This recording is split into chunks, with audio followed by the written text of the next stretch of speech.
Hello students, today we are going to continue our chapter number 11, work and energy. So previously you have been explained about the topic work and its related concept. Now in this video we are going to discuss about energy and its related terms. You all know that we all used to do a lot of activities in our daily routine like opening door, washing clothes, cooking food, cutting woods and lots more. And for doing these activities, work has to be done. And for doing work, one needs to have certain strength, isn't?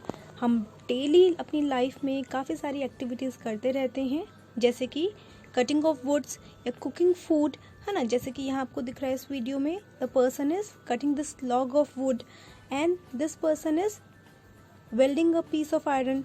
So these all are activities that we used to perform in our daily life. So for doing these activities, or I can say for doing this work, one needs to have a specific strength, है ना. एक person के पास particular strength होनी चाहिए किसी भी work को execute करने के लिए, and that strength I can call it as energy, है ना. जो हमारे बॉडी के अंदर स्ट्रेंथ स्टोर्ड रहती है उसे हम क्या कहते हैं, एनर्जी कह देते हैं. ठीक है. And for doing different kinds of work student we need different types of energy. अलग अलग टाइप के वर्क करने के लिए हमें अलग अलग टाइप की एनर्जी की रिक्वायरमेंट होती है.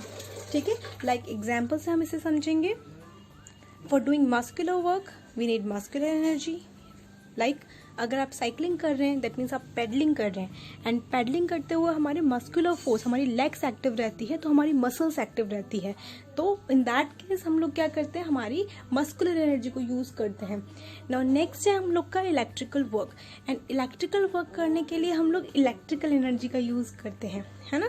जैसे कि हम तो क्या करेंगे इलेक्ट्रिकल एनर्जी का यूज, फैन बेसिकली एक इलेक्ट्रिकल डिवाइस है एंड इलेक्ट्रिकल वर्क वो परफॉर्म करता है. So to perform that work it needs electrical energy, जैसे कि हम लाइट बोलते हैं.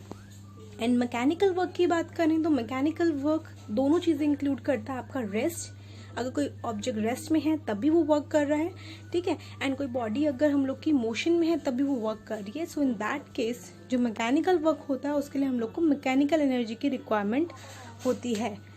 ठीक है.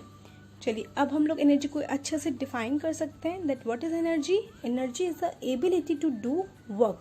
किसी वर्क को करने की एबिलिटी को हम लोग एनर्जी कह देते हैं. ठीक है. वर्क कैसी क्वांटिटी है student, work is a scalar quantity. आपने पढ़ा है scalar and vector quantities, two type की हमारे पास फिजिकल क्वांटिटीज होती है. तो एनर्जी की बात करें so it is a scalar quantity.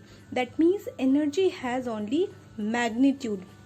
Energy के पास सिर्फ मैग्नीट्यूड होता है specific, it has no particular direction, है ना. एनर्जी की कोई डायरेक्शन नहीं होती, it is a scalar quantity. अच्छा, अगर हम ऐसा यूनिट की बात करें एनर्जी की तो इट इज़ जूल. जो हम लोग की वर्क की यूनिट होती है वही हम लोग की एनर्जी की भी यूनिट होती है. So the unit of the energy is joule. अगर बात करें बिगर यूनिट्स की तो बिगर यूनिट्स हम लोग की किलो जूल हो जाएगी. आपको पता है 1 जूल में हम लोग के 10⁻³ जूल होते हैं. Mega joule that is 10⁻6, giga joule that is 10⁻9. तो सो ऑन हम लोग की बिगर यूनिट्स भी एनर्जी की होती है, एंड आप इनको कन्वर्ट भी कर सकते हैं by simply dividing and multiplying it by the specific units. Now you know that energy exist in many forms.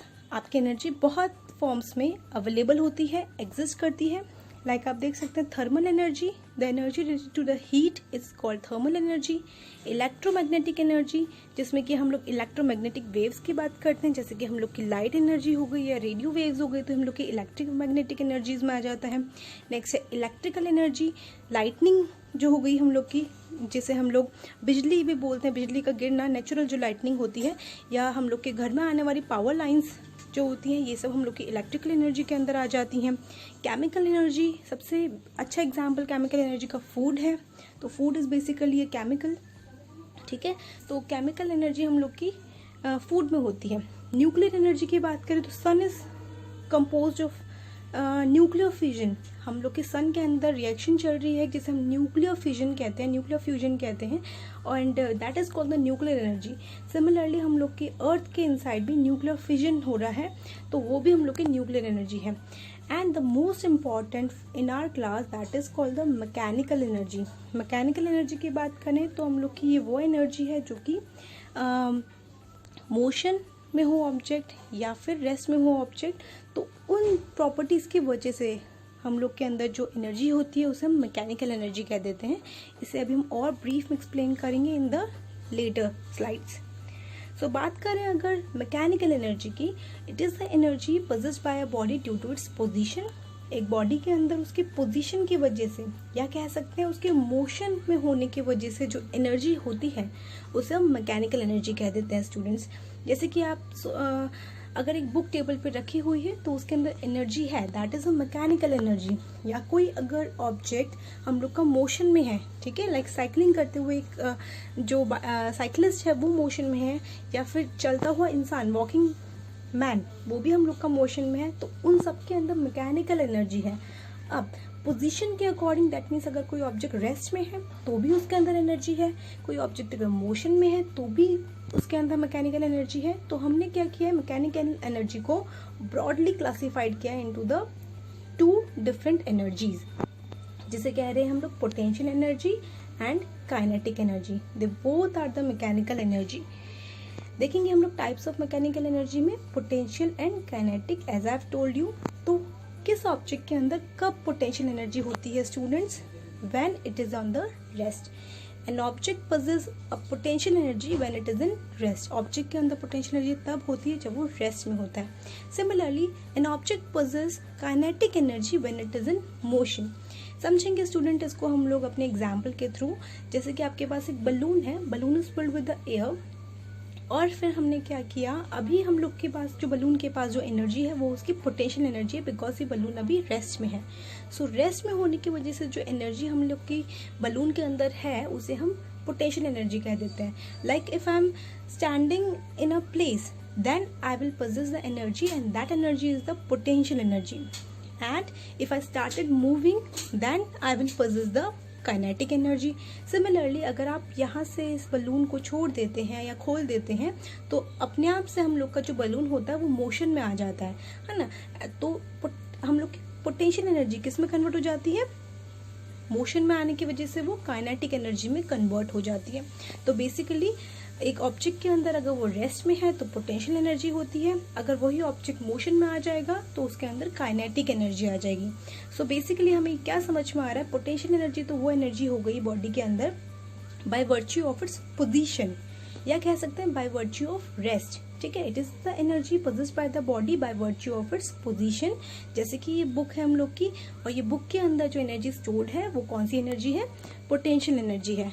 And potential energy को मैथमेटिकली अगर बताना है, it is equivalent to the product of mass, acceleration, that is acceleration due to gravity which is called g, and the height which is h. So it is a product of m into g into h. So potential energy mathematically m into g into h होती है। Again इसके जो unit की अगर बात करें तो क्योंकि एनर्जी की यूनिट जूल होती है, दैट्स वाई पोटेंशियल एनर्जी की यूनिट भी हम लोग की क्या होने वाली है? जूल होने वाली है। ठीक है, तो पोटेंशियल एनर्जी की यूनिट भी क्या होती है? जूल होती है। It is equivalent to the product of mass, acceleration due to gravity and h. You all are aware with the acceleration due to gravity g, जिसके कांस्टेंट वैल्यू हम लोग ले लेते हैं 9.8। Okay, and height differ with the position of the object, depend करेगा object को आपने कहाँ प्लेस किया हुआ है। So all the objects possess potential energy due to its position, क्योंकि वो कहीं प्लेस है, इस वजह से पोजीशन होने की वजह से वो उन लोग के सबके अंदर क्या होती है? पोटेंशियल एनर्जी सब ऑब्जेक्ट्स के अंदर होती है। ठीक है, नेक्स्ट हम लोग बताएंगे काइनेटिक एनर्जी के बारे में।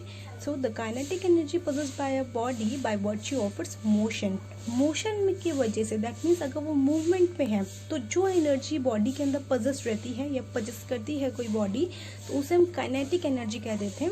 एग्जाम्पल इसके बहुत सिंपल है, लाइक देखिए ये हम लोग का पर्सन जो है ये वॉक कर रहा है या रन कर रहा है या कह सकते हैं जॉग कर रहा है, सो it is in the motion. तो बेसिकली इसके अंदर कौन सी एनर्जी है? Kinetic energy. सिमिलरली अगर मैं बात करूं पेंडुलम की, ठीक है, पेंडुलम के अंदर भी हम लोग का अगर बॉब वैसे तो बॉब हम लोग का कभी स्टॉप होता नहीं अनलेस एंड अनटिल उसका सेल वीक ना हो जाए या सेल खराब ना हो जाए। सो अगर बात करें हम लोग बॉब की, तो it is continuously in the motion, ठीक है, वो मोशन में आता है। तो हम लोग की उसके अंदर कौन सी एनर्जी रहती है बेटा, काइनेटिक एनर्जी रहती है, but it will have the potential energy when it is on the specific position, जब ये अपनी इनिशियल पोजीशन में रहेगा जहाँ से वो स्टार्ट होता है, तो उसके अंदर पोटेंशियल एनर्जी रहती है। एंड जैसे ही वो मोशन में आएगा बच्चे, तो वो उसके अंदर काइनेटिक एनर्जी पजेस करेगा वो, ठीक है। नेक्स्ट, काइनेटिक एनर्जी के फॉर्मूले की बात करें, so the mathematical expression for kinetic energy is half into m into v square, और I can say half m v square, where m is the mass which is in the kilogram and v is the velocity which is in meter per second. So the energy का unit अगर बात करें kinetic energy की, it is again it is a terms of energy, so it will be joule. So kinetic energy is the energy that object possess due to its their motion. Motion की वजह से जो energy possess करता है body, उसके अंदर kinetic energy रहती है। Okay, next हम देखेंगे derivation कैसे करते हैं हम लोग kinetic energy की। So let us suppose we are having an object with mass m and first suppose it is in rest. अगर वो रेस्ट में है ऑब्जेक्ट, तो उसकी वेलोसिटी कितनी हो जाएगी स्टूडेंट्स, 0 हो जाएगी, है ना। एंड जैसे ही वो मोशन में आएगा, तो उसकी अंदर एक पर्टिकुलर वेलोसिटी वो एक्वायर कर लेगा। लेट अस सपोज कि उसकी जो वेलोसिटी है वो कितनी हो गई है, v वेलोसिटी हो गई है। So consider the body is moving with mass m kilogram and is moving with the velocity v metre per second. ये मूव कर रहा है velocity v metre per second से, एंड इनिशियली ये रेस्ट पे था, देन इसने अपना मोशन स्टार्ट किया और इसके अंदर v मीटर पर सेकेंड की स्पीड से ये मूव करने लगा। एंड यू नो स्टूडेंट, अगर हमें किसी मूविंग ऑब्जेक्ट को हमें कुछ स्टॉप करना होता है, तो एनर्जी जो लगेगी वो उसके वर्क डन के इक्विवेलेंट हो जाती है, ठीक है। Work done to stop body equal to the kinetic energy of the body. जितना वर्क डन आपको किसी ऑब्जेक्ट को स्टॉप करने के लिए करना पड़ेगा, वो उसके काइनेटिक एनर्जी के, बॉडी की जो काइनेटिक एनर्जी है उसके इक्विवेलेंट हो जाती है। सो एज यू नो, जो वर्क डन की बात करें तो आपने पढ़ा हुआ है work done is the product of force and displacement, ठीक है। लेट अस सपोज कि इन दोनों जो हम लोग का इनिशियल एंड फाइनल जो स्टेट थी, उनके बीच में जो डिस्प्लेसमेंट है वो कितना है, s है। तो आपको पता है वर्क जो होता है वो किसके इक्विवेलेंट होता है, फोर्स इंटू डिस्प्लेसमेंट के इक्विवेलेंट होता है, या f इंटू एस के इक्विवेलेंट होता है, ठीक है। तो आपको पता है कि f फोर्स, हमने Newton second law of motion में पढ़ा है कि f की वैल्यू जो होती है वो product of mass and acceleration के इक्विवेलेंट होती है, that is f is equal to ma। तो हम क्या करेंगे, हम फोर्स f की वैल्यू यहाँ पे प्लेस करेंगे। So w will be equivalent to f के प्लेस में हम रखेंगे m into a। So ma and s was already there, so हम लोग का w equal to ma s हम लोग का बन गया है। और इसे हम इक्वेशन डाल देंगे अपनी फर्स्ट इक्वेशन हो गई है हम लोग की। Now you know by the third equation of motion you know that v square is equal to u square plus 2as, है ना। ये हम लोग को पता है। थर्ड इक्वेशन ऑफ मोशन में हमने ये पढ़ा है कि square of the final velocity is equivalent to the sum of the square of initial velocity and twice of acceleration and the displacement. So you know student कि जैसे कि मैंने आपको बताया कि इनिशियली जो बॉडी थी वो रेस्ट पे थी, तो उसके अकॉर्डिंग u हम लोग का कितना होने वाला है, 0। तो अगर u 0 है, तो इस इक्वेशन में अगर आप देखें तो यहाँ हम लोग का u फर्स्ट टर्म है, तो ये पूरी क्वांटिटी हम लोग कितनी होने वाली है, 0 होने वाली है। तो हम लोग की v स्क्वायर की वैल्यू आ जाएगी 0 प्लस 2as, और I can say v square is equal to 2as। यहाँ से हम लोग स्टूडेंट as की वैल्यू निकालने वाले हैं। अगर as कैलकुलेट करें तो it will be equivalent to, ये 2 हम लोग का लेफ्ट हैंड साइड चला जाएगा, it will be equivalent to half v square. So as will be equivalent to the half v square, ये हम कैलकुलेट कर चुके हैं। आपको पता है कि फर्स्ट इक्वेशन में हम क्या करने वाले हैं, हम लोग की जो फर्स्ट इक्वेशन थी, देखें student, w equal to ma s, यहाँ से भी मैं as की वैल्यू फाइंड करने वाली हूँ। w equal to ma s ये आया था, तो यहाँ से as की वैल्यू अगर फाइंड करें, it will be equivalent to w upon m। Now we have to put this value of as in this equation.